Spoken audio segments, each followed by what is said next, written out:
Halo semua, perkenalkan nama saya Yolanda Mutiara, mahasiswa semester 6 Manajemen Universitas Teknokrat Indonesia.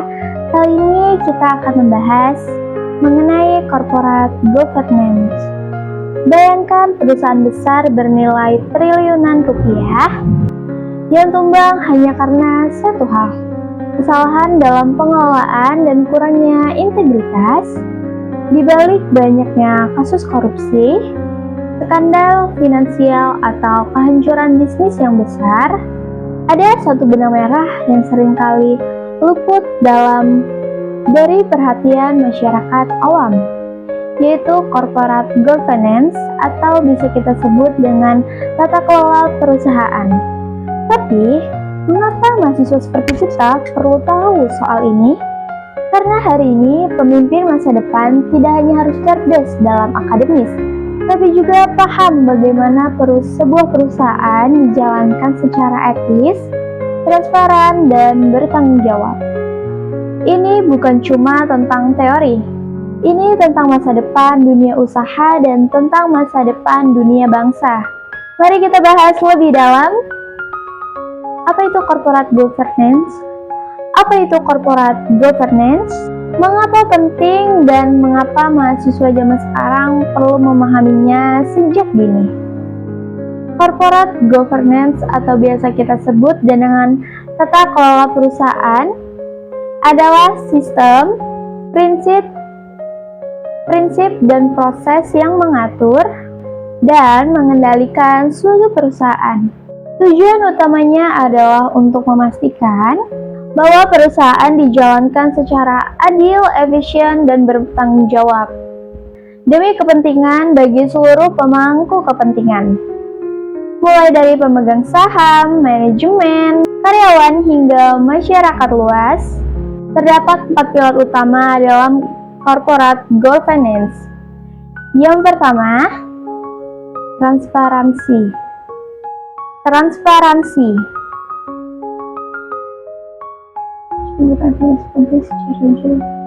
Di mana perusahaan perlu atau wajib membuka informasi penting mengenai secara jujur dan terbuka. Di mana perusahaan wajib membuka informasi penting secara jujur dan terbuka, terutama dalam hal keuangan dan kebijakan. Lalu, misalnya, laporan keuangan yang disusun dengan standar akuntansi yang benar dan dapat diakses oleh publik. Nomor 2 ada akuntabilitas, di mana setiap pihak dalam perusahaan memiliki tanggung jawab dan harus bisa mempertanggungjawabkan tindakannya dan keputusannya. Di mana dewan direksi tidak bisa hanya mengejar keuntungan, tapi juga harus mempertimbangkan dampak sosial dan lingkungannya.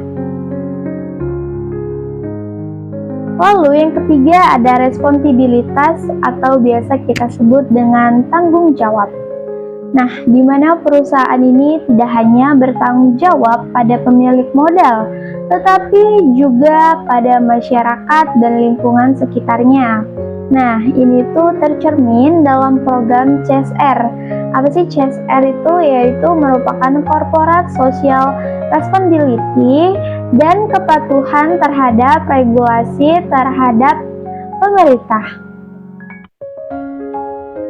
Lalu yang keempat ada independensi, di mana keputusan perusahaan harus diambil secara objektif tanpa campur tangan kepentingan pihak tertentu. Misalnya, dalam proses audit internal dan eksternal yang bebas dan intervensi manajemen. Mengapa sih semua ini penting?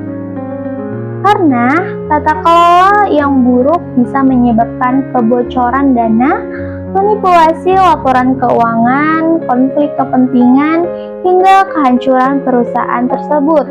Contoh paling terkenal, skandal Enron di Amerika Serikat yang menjadi bukti bahwa kegagalan tata kelola bisa meruntuhkan raksasa korporasi.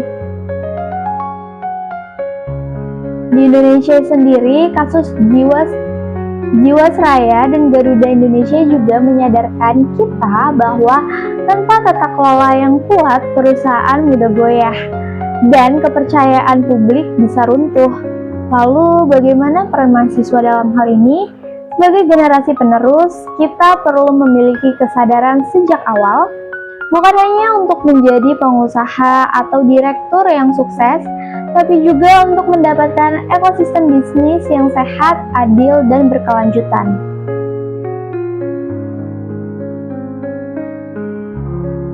Corporate governance bukanlah topik yang hanya relevan bagi para CEO atau pengusaha besar, tetapi juga ini adalah pengetahuan mendasar yang seharusnya dimiliki oleh setiap mahasiswa, karena pada akhirnya dunia ini akan kita kelola bersama.